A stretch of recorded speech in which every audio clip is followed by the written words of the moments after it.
çığı gözüm sultanını. Dedim sultan mı sen, o dedi yak yak. Seher körgen çığı gözüm sultanını.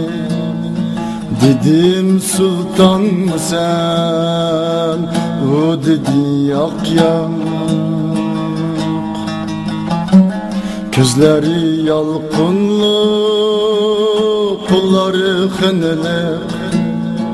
Dedim çolpan mı sen, o dedi yak yak.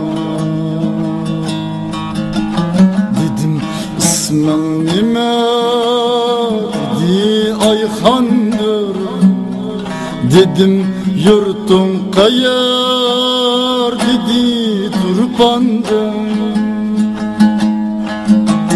Dedim başımdaki, dedi hicrandır.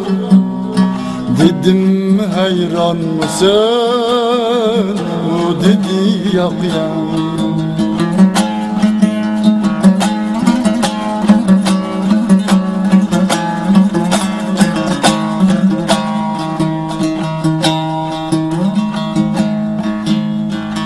Dedim ayga okşar, dedi yüzüm var. Dedim yıldız gibi, dedi gözüm var. Dedim yalqın saçar, dedi sözüm var.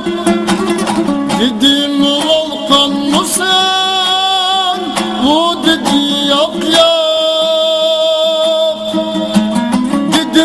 Kıyak ne dur, dedi kaşım dur.